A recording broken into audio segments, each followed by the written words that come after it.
கிறிஸ்துவுக்குள் அன்பான சகோதர சகோதரிகளே, இந்த நாளிலே கூட இந்த அஸ்திபார உபதேச நிகழ்ச்சிக்கு உங்கள் யாவரையும் ஆண்டவராகிய இயேசுவின் நாமத்தினாலே வாழ்த்தி வரவேற்கிறோம். இந்த நாளிலே கூட மனிதனுடைய ரட்சிப்புக்கு வழி உண்டா, மனிதனை ஆண்டவர் அப்படியே விட்டுவிட்டாரா என்ற கேள்விகளுக்கு நாம் பதில் காண இருக்கிறோம். இன்றைக்கு அநேக உள்ளத்தில் இருக்கிற கேள்வி, மனிதன் பாவம் செய்வான் என்று தெரிந்தும் ஆண்டவர் அவனை ஏன் தடுக்கவில்லை? பாவம் செய்யும் பொழுதே அவனை தடுத்திருக்கலாமே, அப்படி தடுத்திருந்தால் உலகத்தில் இத்தனை வேதனைகள் வந்திருக்காது என்கிற கேள்விகள் பலருடைய உள்ளத்தில் இருப்பதை நாம் அறிவோம். இந்த நாளில் அதற்கான விடைகளை நாம் காண இருக்கிறோம். முதலாவதாக, பாவம் என்பது என்ன என்ற கேள்வியோடு கூட இந்த நாள் நிகழ்ச்சிகளை நாம் கடந்து செல்வோம். பாவம் என்ற வார்த்தை ஒரு மனிதன் அரசாங்க சட்டத்தை மீறும் பொழுது அது குற்றம் என்று சொல்லப்படுகிறது.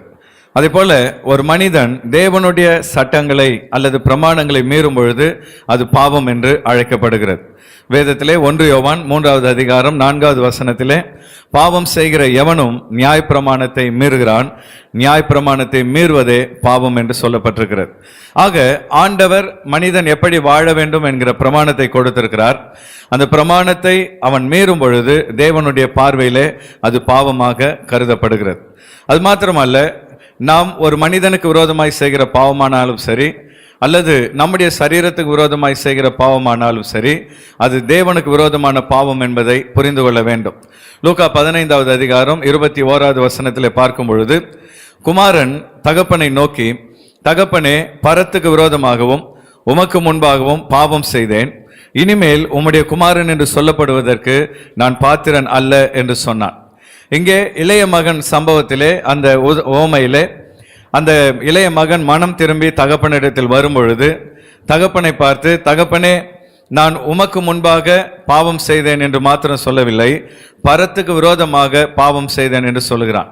ஆக அவன் என்ன சொல்ல வருகிறான் என்றால், அப்பா, நான் உங்களுக்கு விரோதமாக தவறு செய்யவில்லை, கடவுளுக்கு விரோதமாக, பரலோகத்துக்கு விரோதமாக பாவம் செய்துவிட்டேன், என்னை மன்னியும் என்று சொல்லி தகப்பனிடத்திலே அவன் மன்றாடுகிறதை பார்க்கிறோம். ஆக நாம் செய்கிற பாவங்கள் மனிதருக்கு விரோதமான பாவங்கள் மாத்திரமல்ல, அது பரம தகப்பனுக்கு விரோதமானது என்பதை அறிந்து கொள்ள முடியும். அது மாத்திரமல்ல, இந்த உலகத்தில் பாவம் எப்படி நுழைந்தது என்று நாம் பார்க்கும் பொழுது, ஆதாம் மூலமாகவே உலகத்திலே பாவம் நுழைகிறது. ரோமர் 5வது அதிகாரம் 12வது வசனத்திலே சொல்லப்பட்டிருக்கிறது, இப்படியாக ஒரே மனுஷனாலே பாவமும் பாவத்தினாலே மரணமும் உலகத்திலே பிரவேசித்தது போலவும், எல்லா மனுஷரும் பாவம் செய்தபடியால் மரணம் எல்லாருக்குள்ளும் வந்தது போலவும் இதுவும் ஆயிற்று என்று சொல்லப்பட்டிருக்கிறது. அப்படி என்றால் ஒரே மனிதனாகிய ஆதாமுடைய பாவத்தினாலே மரணமும் இந்த உலகத்திலே பாவமும் பிரவேசித்தது. ஆக ஆதாமுடைய பாவம் ஒவ்வொரு மனிதருக்குள்ளும் அது இயற்கையாகவே வந்து விடுகிறது. ஜெனட்டிக் சயின்ஸ்ல பார்க்கும் பொழுது நம்முடைய சரீரத்தில் இருக்கிற குரோமோசோம்களிலே பாதி தகப்பன் மூலமாகவும் பாதி தாய் மூலமாகவும் நமக்குள்ளே வருகிறது.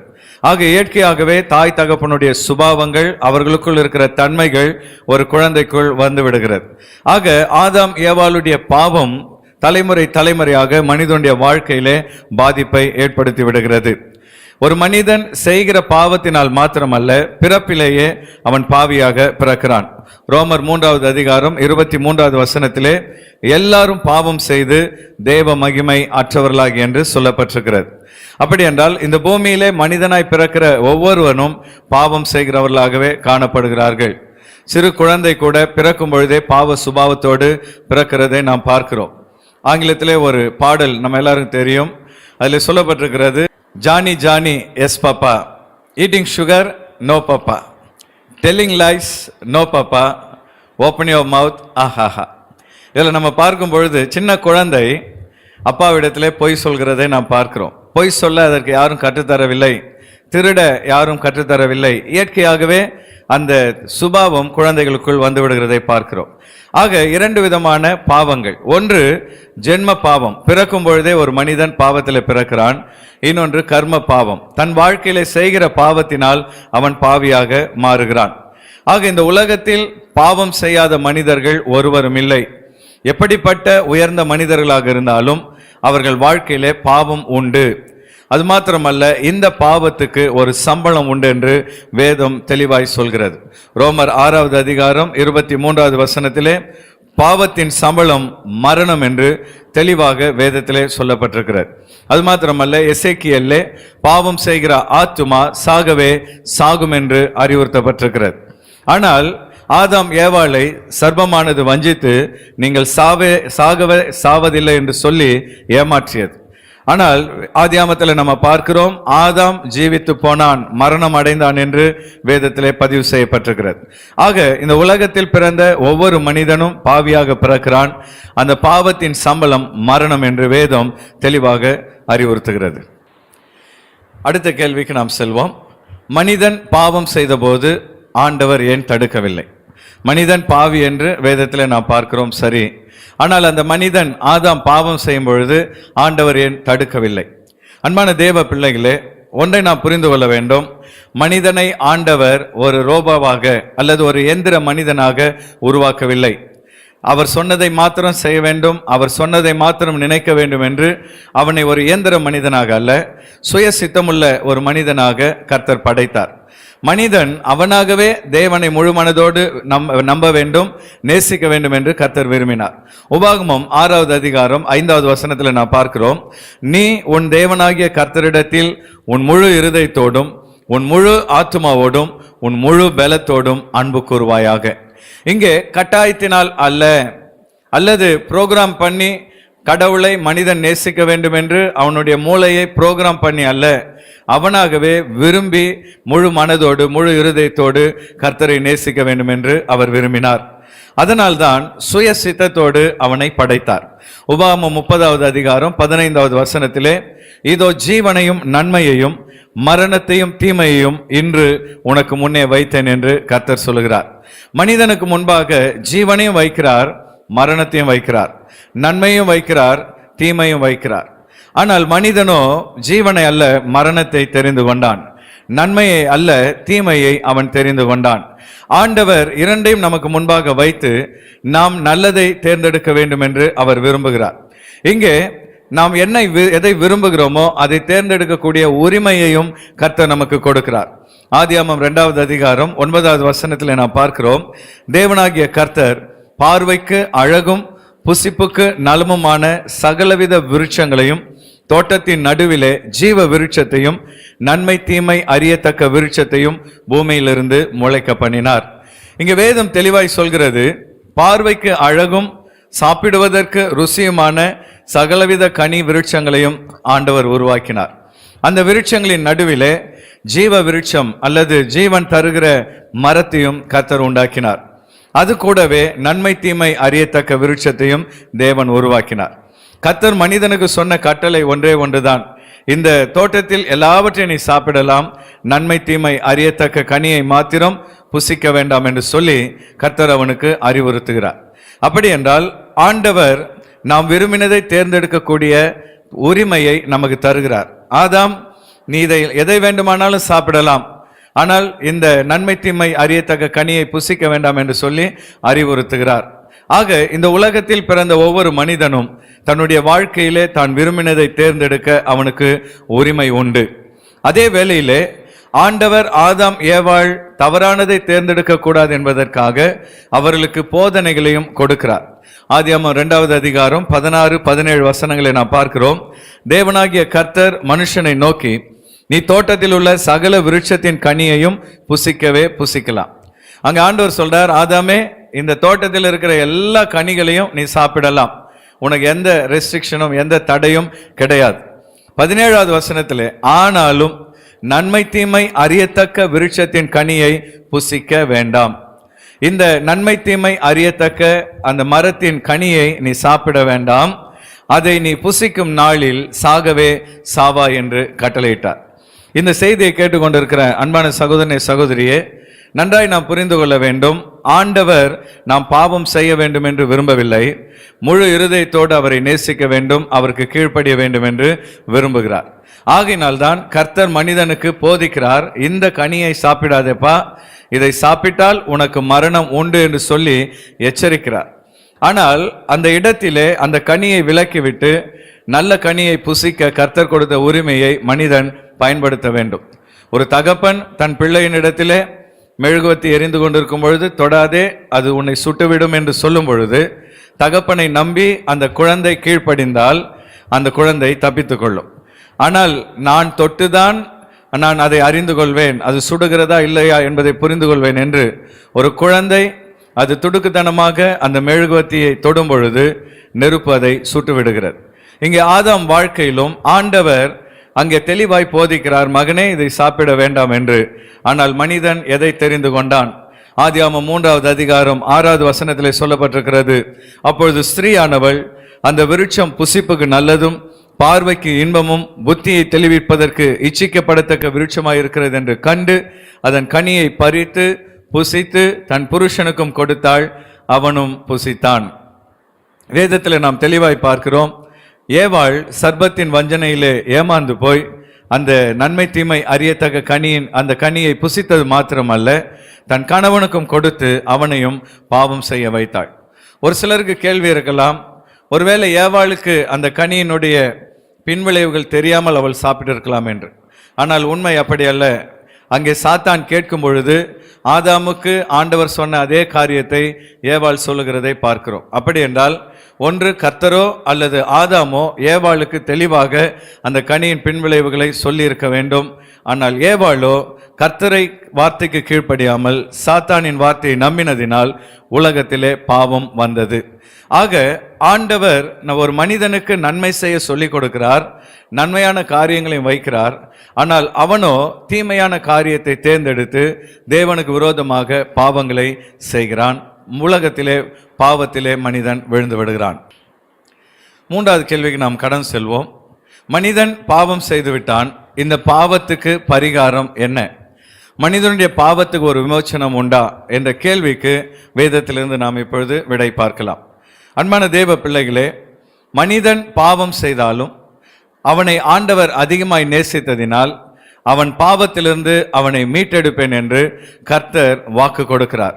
ஆதியாகமம் 3வது அதிகாரம் 15வது வசனத்திலே, உனக்கும் ஸ்திரீக்கும் உன் வித்துக்கும் அவள் வித்துக்கும் பகை உண்டாக்குவேன், அவர் உன் தலையை நசுக்குவார், நீ அவர் குதிங்காலை நசுக்குவாய் என்றார். இங்கே ஆண்டவர் ஏதேன் தோட்டத்திலே பாவம் செய்த ஆதாம் ஏவாள் சர்ப்பம் இவர்களை பார்த்து சொல்லும் பொழுது, சர்ப்பத்தை பார்த்து உன்னுடைய வித்துக்கும் இந்த ஸ்திரீயின் வித்துக்கும் பகை உண்டாக்குவேன், அவர் உன் தலையை நசுக்குவார். ஆண்டவர் இயேசு கிறிஸ்து பிறப்பதற்கு பல ஆயிரம் வருடங்களுக்கு முன்பாகவே தெளிவாக ஆண்டவர் ஆதாம் ஏவாளுக்கு இந்த வாக்குறுதியை கொடுக்கிறார். உங்கள் வித்து சர்ப்பத்தின் வித்தின் தலையை நசுக்கும், சர்ப்பம் அவருடைய குதிங்காலை நசுக்கும் என்று சொல்லி சிலுவை மரணத்தை குறித்த வாக்குத்தத்தத்தை முன்கூட்டியே கர்த்தர் கொடுக்கிறார். அது மாத்திரமல்ல, ஒரு மேசியா பிறக்க போகிறார், பாவத்திலிருந்து விடுதலை கொடுக்க போகிறார் என்பதன் அடையாளமாக அந்த வாக்குத்தத்தத்தை நினைவுபடுத்தும்படியாக பலி முறைகளை இஸ்ரவேல் மக்களுக்கு கர்த்தர் கொடுக்கிறார். எபிரேயர் 10வது அதிகாரம் 1வது வசனத்தில் இப்படி சொல்லப்பட்டிருக்கிறது, இப்படி இருக்க நியாயப்பிரமாணமானது வரப்போகிற நன்மைகளின் பொருளாயிராமல் அவைகளின் நிழலாய் மாத்திரம் இருக்கிறபடியால் வருஷந்தோறும் இடைவிடாமல் செலுத்தப்பட்டு வருகிற ஒரே விதமான பலிகளினாலே அவைகளை செலுத்த வருகிறவர்களை ஒரு காலம் பூரணப்படுத்த மாட்டாது. இங்கே எபிரேய புஸ்தகத்தை எழுதியவர் சொல்லுகிறார், நியாயப்பிரமாணத்தில் சொல்லப்பட்ட பலிமுறைகள் நிழலாய் மாத்திரம் இருக்கிறது என்று சொல்லுகிறார். வரப்போகிற நிஜத்துக்கு இது நிழலாக காணப்படுகிறது.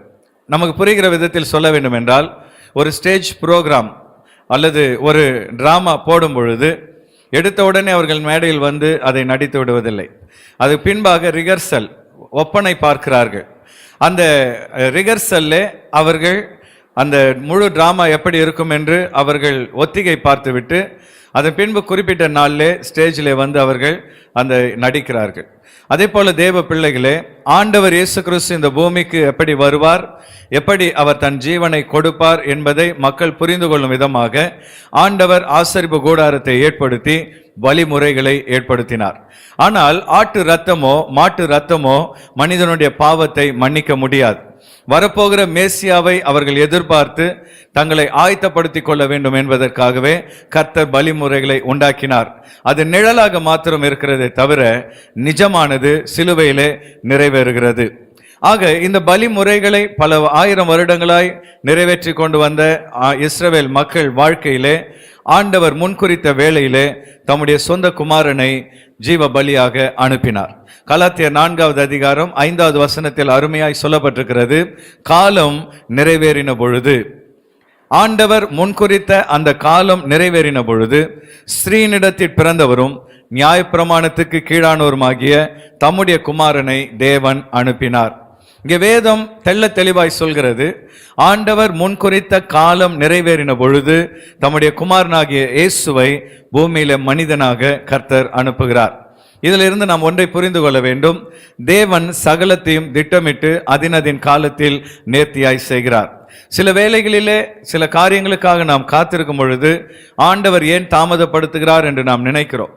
ஆனால் தேவன் குறித்த காலம் வருகிற வரை நாம் காத்திருக்க வேண்டும் என்று கர்த்தர் விரும்புகிறார்.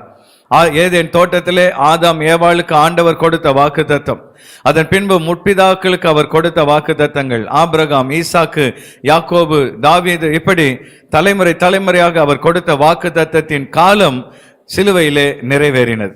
அன்பான தேவ பிள்ளைகளே, ஆண்டவர் குறித்த காலத்தில் இந்த பூமிக்கு வந்து நமக்கு பதிலாக மரித்து உயிர்த்தெழுந்தார்.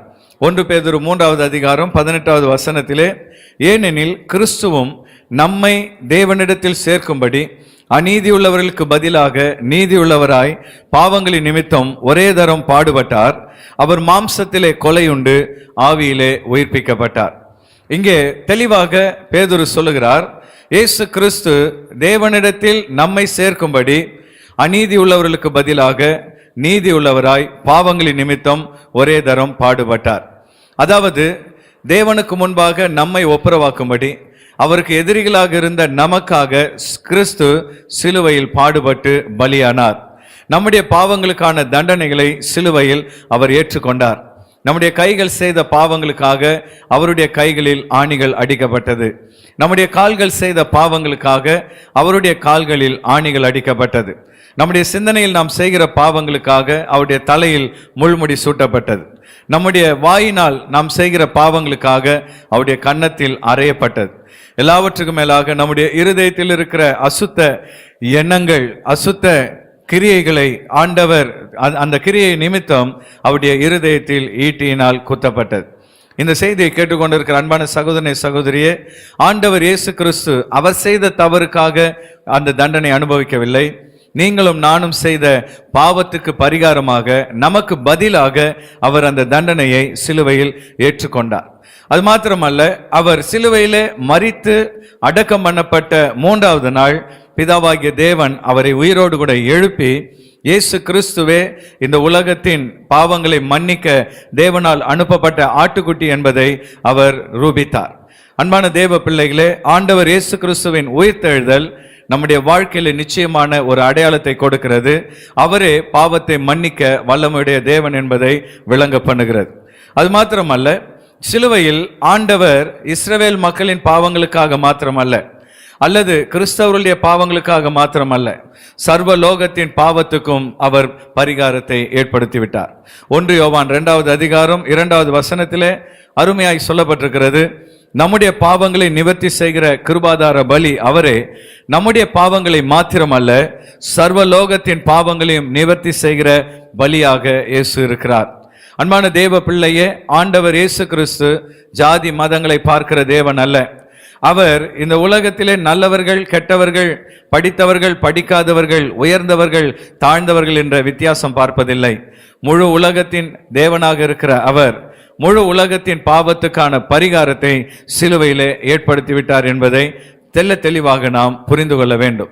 ஆகவேதான் சமாரிய ஸ்திரீ இயேசுவை பார்த்து, நீர் உலக இரட்சகர் என்று சொல்லுகிறார். அன்பான தேவ பிள்ளைகளே, இயேசு கிறிஸ்து கிறிஸ்தவர்களுக்கு மாத்திரம் இரட்சகர் அல்ல, அவர்களுக்கு மாத்திரம் தெய்வம் அல்ல. அண்ட சராசரங்களை உண்டாக்கி சகல மனித ஜீவராசிகளை உருவாக்கின அவர் யாவருக்கும் தேவன், உலகத்தின் இரட்சகராக இருக்கிறார். 4வது கேள்விக்கு நாம் செல்வோம். பாவத்திலிருந்து விடுதலை பெற, ரட்சிக்கப்பட நான் என்ன செய்ய வேண்டும்? இன்னொரு வகையில் சொல்ல போனால், முக்தி அடைய, மோட்சம் செல்ல, கடவுளுடைய பாதத்துக்கு செல்ல நான் என்ன செய்ய வேண்டும் என்று கேட்பீர்கள் என்றால், வேதத்திலே சொல்லப்பட்ட வழிமுறைகளை நாம் பார்ப்போம். முதலாவதாக, ஒரு மனிதன் தேவனுடைய பாவ மன்னிப்பை பெற்று அவருடைய முக்தியை அல்லது ரட்சிப்பை பெற்றுக்கொள்ள நாம் ஒரு பாவி என்பதை ஒப்புக்கொள்ள வேண்டும்.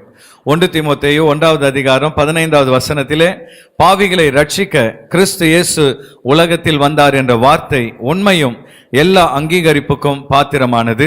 அவர்களில் பிரதான பாவி நான் என்று பவுல் சொல்லுகிறார். அன்பான தேவ பிள்ளைகளே, ஒரு டாக்டரிடத்தில் போகிற ஒரு மனிதன் தன்னிடத்தில் இருக்கிற வியாதியை சொல்லும் பொழுதுதான் மருத்துவர் வைத்தியம் பார்க்க முடியும். டாக்டரிடத்தில் போய், டாக்டர் நான் நன்றாக இருக்கிறேன், எனக்கு ஒன்றும் இல்லை, எனக்கு ஒரு பிரச்சனையும் இல்லை என்று சொல்வான் என்றால், டாக்டர் அவனை பார்த்து, அப்போ எதுக்குப்பா என்கிட்ட வந்த, என் நேரத்தை வீணாக்காதே போ என்று அனுப்பி விடுவார். அதே போல கடவுளிடத்திலே நான் பர்ஃபெக்ட், என்னிடத்திலே பாவம் இல்லை, நான் ரொம்ப நீதிமான் என்று சொல்லி நம்மை குறித்து நாம் பெருமை பாராட்டுவோம் என்றால் தேவனுடைய கிருபையை நாம் பெற்றுக்கொள்ள முடியாது. ஆகவேதான் இங்கே அப்போஸ்தலனாகிய பவுல் மிகப்பெரிய ஊழியக்காரனாக இருந்தாலும் தெளிவாய் சொல்கிறார், பாவங்களை ரட்சிக்க இயேசு கிறிஸ்து உலகத்தில் வந்தார், அவர்களில் பிரதான பாவி நான் என்று தான் ஒரு பாவி என்பதை அங்கே ஒப்புக்கொள்கிறார். அடுத்து, தேவனுடைய ரட்சிப்பை அல்லது பாவத்திலிருந்து விடுதலை பெற்றுக்கொள்ள நமக்கு பதிலாக இயேசு மரித்து உயிர்த்தார் என்பதை விசுவாசிக்க வேண்டும். ரோமர் 10வது அதிகாரம் 9வது வசனத்திலே என்னவென்றால், கர்த்தராகிய இயேசுவை நீ உன் வாயினாலே அறிக்கையிட்டு தேவன் அவரை மரித்தோரிலிருந்து எழுப்பினார் என்று உன் இருதயத்திலே விசுவாசித்தால் ரட்சிக்கப்படுவாய். இங்கு தெளிவாக உன் இருதயத்தில் விசுவாசித்தால் ரட்சிக்கப்படுவாய் என்று வேதம் சொல்லுகிறது. இயேசு கிறிஸ்து அவர் அகில உலகத்தின் தேவன், என் பாவங்களுக்காக இந்த பூமியில் மனிதனாக வந்தார், எனக்காக எனக்கு பதிலாக அவர் தண்டனையை ஏற்றுக்கொண்டு எனக்கு பதிலாக அவர் மரித்தார், அடக்கம் பண்ணப்பட்டார், மீண்டும் உயிரோடு எழுந்தார் என்பதை மனப்பூர்வமாக நாம் விசுவாசிக்க வேண்டும். மூன்றாவதாக, தேவனுடைய இந்த ரட்சிப்பை பாவத்திலிருந்து விடுதலை நாம் பெற்றுக்கொள்ள பாவங்களிலிருந்து மனம் திரும்ப வேண்டும். அப்போஸ்தலர் நடபடிகள் 8வது அதிகாரம் 22வது வசனத்திலே, ஆகையால் நீ உன் துர்குணத்தை விட்டு மனம் திரும்பி தேவனை நோக்கி வேண்டிக்கொள், ஒருவேளை உன் இருதயத்தின் எண்ணம் உனக்கு மன்னிக்கப்படலாம் என்று சொல்லப்பட்டிருக்கிறதை பார்க்கிறோம். நம்முடைய துர்குணங்களை விட்டு மனம் திரும்ப வேண்டும் என்று ஆண்டவர் விரும்புகிறார். அன்பான தேவ பிள்ளைகளே, ஒரே கிணற்றிலே இனிப்பான தண்ணீரும் கசப்பான தண்ணீரும் இருக்க முடியாது. ஒரே மனிதனுக்குள் ஒருபுறம் அவன் பரிசுத்தமாகவும் இன்னொரு புறம் தேவனுக்கு விரோதமாக பாவியாகவும் வாழ முடியாது. ஒரு மனிதன் ஆண்டவர் இயேசுவின் ரட்சிப்பை பெற விரும்பினால், அவருடைய நித்தியத்தை அவருடைய மோட்சத்தை பெற விரும்பினால், அவன் மனப்பூர்வமாக மனம் திரும்பி தன்னுடைய துர்குணத்தை விட்டு, துர்ச்சிந்தனைகளை விட்டு, துர்க்கிரியைகளை விட்டு அவன் மனம் திரும்ப வேண்டும் என்று கர்த்தர் விரும்புகிறார். எனக்கு இந்த அருவருப்பு வேண்டாம், இந்த பாவங்கள் வேண்டாம், நான் ஆண்டவருடைய பரிசுத்த வழியில் வர விரும்புகிறேன் என்று அவன் தேவ சமூகத்திலே பழைய வழியை விட்டு மனம் திரும்ப வேண்டும். அது மாத்திரமல்ல, ஆண்டவர் இயேசு கிறிஸ்துவை விசுவாசித்து மனம் திரும்பின பின்பு அவன் தன் பாவங்களை அறிக்கை செய்து அவைகளை விட்டுவிட வேண்டும் என்று ஆண்டவர் விரும்புகிறார். நீதிமொழிகள் 28வது அதிகாரம் 13வது வசனத்திலே, தன் பாவங்களை மறைக்கிறவன் வாழ்வடைய மாட்டான், அவைகளை அறிக்கை செய்து விட்டுவிடுகிறவனோ இரக்கம் பெறுவான் என்று வேதம் தெள்ள தெளிவாய் சொல்கிறது. அநேக வேளைகளிலே கிறிஸ்தவர்களுக்கு முன்பாக வைக்கப்படுகிற குற்றச்சாட்டு, நீங்கள் ஒரே பாவத்தை திரும்ப திரும்ப செய்வீர்கள், அது பின்பு கடவுளிடத்தில் போய் மன்னிப்பு பெற்றுக்கொள்வீர்கள், மறுபடியும் வந்து இதே பாவத்தை செய்வீர்கள், இதுதான் உங்கள் வாடிக்கை என்று ஒரு சிலர் சொல்லுகிறார்கள். உண்மை என்னவென்றால், வேதம் தெளிவாய் சொல்கிறது, பாவங்களை அறிக்கை செய்து விட்டுவிட வேண்டும். திரும்ப திரும்ப அந்த பாவத்திலே போய் நாம் விழுந்து கொண்டிருக்க கூடாது, அவைகளிலிருந்து வெளியே வர வேண்டும் என்று ஆண்டவர் அறிவுறுத்துகிறார். எல்லாவற்றுக்கும் மேலாக நம்முடைய வாழ்க்கையில் முக்தியை, மோட்சத்தை, நித்திய ஜீவனை நாம் பெற்றுக்கொள்ள ஆண்டவர் சொல்கிற ஆலோசனை, இயேசுவை நம் வாழ்க்கையின் சொந்த இரட்சகராகவும் நம் வாழ்க்கையின் தெய்வமாகவும் நாம் ஏற்றுக்கொள்ள வேண்டும்.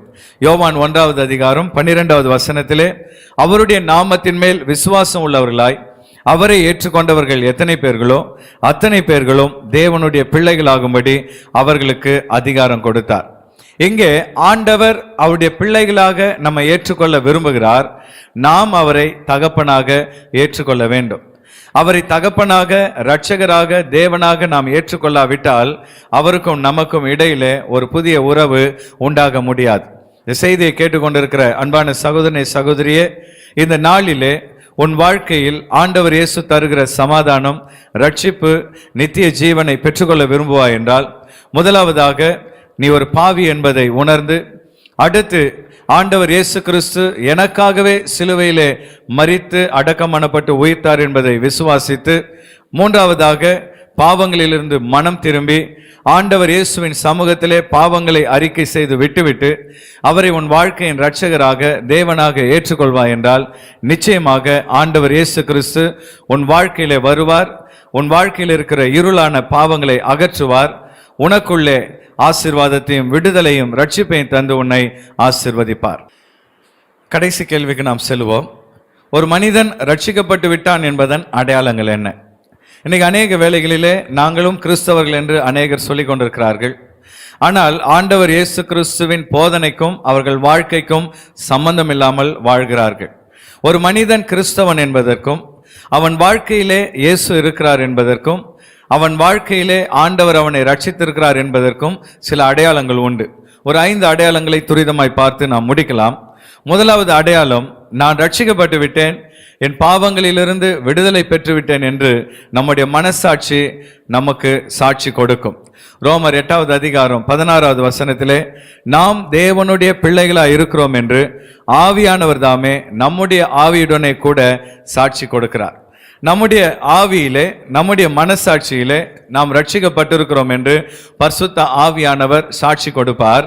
நமக்குள்ளே அந்த நிச்சயம் காணப்படும். நான் பாவத்திலிருந்து விடுதலை ஆகியிருக்கிறேன், ஆண்டவர் என்னை ரட்சித்திருக்கிறார் என்கிற நிச்சயம் நமக்குள்ளே காணப்படும்.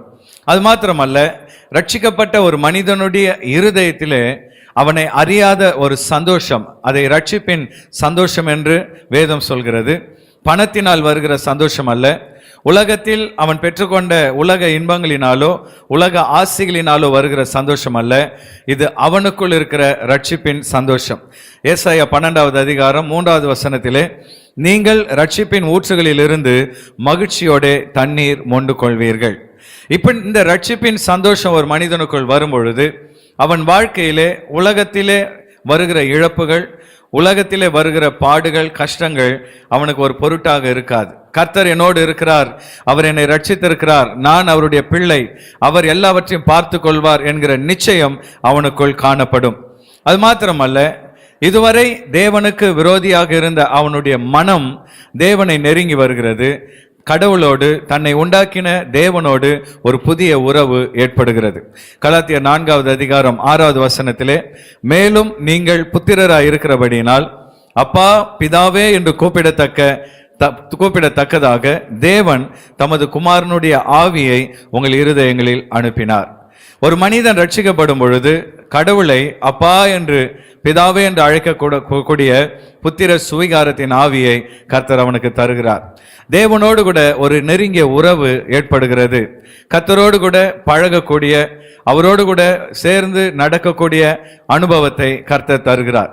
அது மாத்திரமல்ல, உள்ளான வாழ்க்கையில் ஏற்பட்ட அந்த மாற்றம் வெளிப்படையாக வாழ்க்கையிலே, வெளியான அவனுடைய நடக்கையிலே தெரிய ஆரம்பிக்கிறது.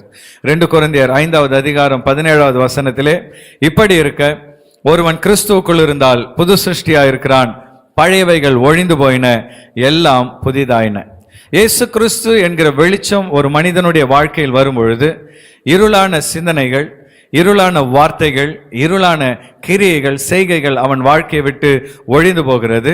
ஒரு புது மனிதனாக அவன் மாறிவிடுகிறான். பழைய பாவங்கள் அவனுக்கு அருவருப்பாக தோன்ற துவங்குகிறது. பழைய வாழ்க்கை அவனுக்கு அருவருப்பாக மாறுகிறது. புது மனிதனாக ஒரு புதிய ஆரம்பத்தை கர்த்தர் அவனுக்குள்ளே தருகிறார். எல்லாவற்றுக்கும் மேலாக ஒரு மனிதன் ரட்சிக்கப்பட்டு விட்டான், ஆண்டவர் இயேசுவின் ஆவியானவர் அவனுக்குள் வந்துவிட்டார் என்பதற்கு மிகப்பெரிய சாட்சி, அதுவரை வெறுப்பு, கசப்பு, மன்னிக்க முடியாத சுபாவங்கள், யாரோடும் இணங்கி செல்ல முடியாத சுபாவங்களோடு இருக்கிற ஒரு மனிதன் கிறிஸ்து அவனுக்குள் வந்த பின்பு இயேசுவை போல எல்லாரையும் நேசிக்க துவங்கி விடுகிறான். 1 யோவான் 3வது அதிகாரம் 14வது வசனத்திலே, நாம் சகோதரரிடத்தில் அன்பு கூறுகிறபடியால் மரணத்தை விட்டு நீங்கி ஜீவனுக்கு உட்பட்டிருக்கிறோம் என்று அறிந்திருக்கிறோம். சகோதரனிடத்தில் அன்பு கூறாதவன் மரணத்திலே நிலை கொண்டிருக்கிறான். இந்த செய்தியை கேட்டுக்கொண்டிருக்கிற அன்பான சகோதரனை, சகோதரியே, இன்னும் உன்னுடைய சகோதர சகோதரிகள் மேல் வெறுப்பையும் கசப்பையும் மன்னிக்க முடியாத சுபாவங்களை நீ வைத்திருக்கிறாயா? கடந்த நாட்களில் அவர்கள் உனக்கு செய்த தீமைகளை மன்னிக்க முடியாமல் மறக்க முடியாமல் வாழ்ந்து கொண்டிருக்கிறாயா? இன்றைக்கு ஆண்டவர் அவருடைய அன்பினால் உன்னை நிரப்ப விரும்புகிறார். பரிசுத்த ஆவியின் மூலமாக தேவ அன்பு உன் இருதயத்தில் ஊற்றப்படும் பொழுது எப்பேற்பட்ட பாவியையும் மன்னிக்கக்கூடிய கிருபையை கர்த்தர் உனக்குள்ளே வைக்கிறார். ரட்சிப்பின் மிக முக்கியமான அடையாளம் கண்ட சகோதரிடத்தில் அன்பு கூறுவதே. உன் கண் எதிரிலே இருக்கிற சகோதரனை உன்னால் நேசிக்க முடியவில்லை என்றால் காணாத தேவனிடத்தில் நீ அன்பு கூறுவது எப்படி? இந்த நாளிலே கிறிஸ்துவின் அன்பு உன்னை நிரப்ப ஆண்டவர் உன் வாழ்க்கையை ரட்சித்து மாற்ற விரும்புகிறார். என்னோடு கூட சேர்ந்து அர்ப்பணித்து ஜெபிக்க உங்களை அன்போடு கூட அழைக்கிறேன்.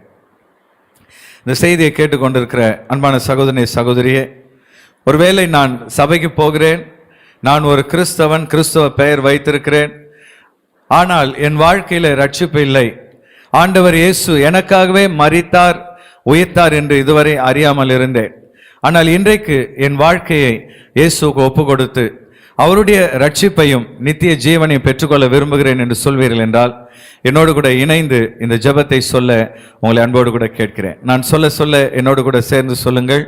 அன்பான பிதாவே, இந்த வேளையிலே என் ஆவி, ஆத்துமா, சரீரத்தை ஜீவ பலியாக அர்ப்பணிக்கிறேன்.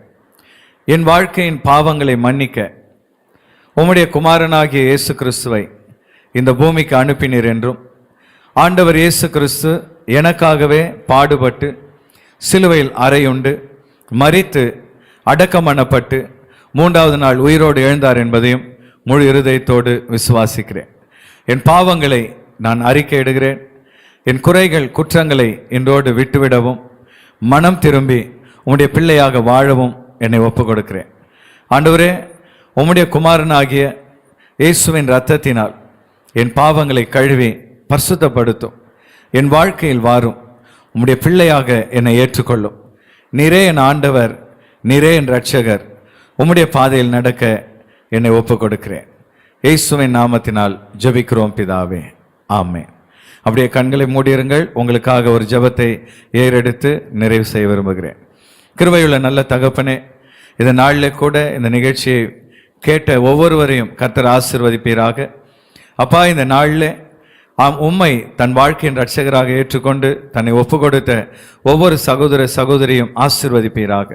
இந்த நாள் முதல் நித்திய வாழ்வின் நம்பிக்கை அவர்களுக்கு தந்து கர்த்தாவே உம்முடைய கரம் பிடித்து நடக்க ஒரு புது மனிதனாக வாழ ஆண்டவர் கிருபை தருவீராக. உம்முடைய ஊழியனாக பிதா, குமாரன், பரிசுத்தாவின் நாமத்தினால் உம்முடைய பிள்ளைகளை வாழ்த்துகிறேன், ஆசீர்வதிக்கிறேன். உம்முடைய தெய்வீக செட்டையிலே காத்துக்கொள்ளும், வழி நடத்தும். இயேசுவின் நாமத்தினால் ஜெபிக்கிறோம் எங்கள் நல்ல பிதாவே, ஆமென், ஆமென்.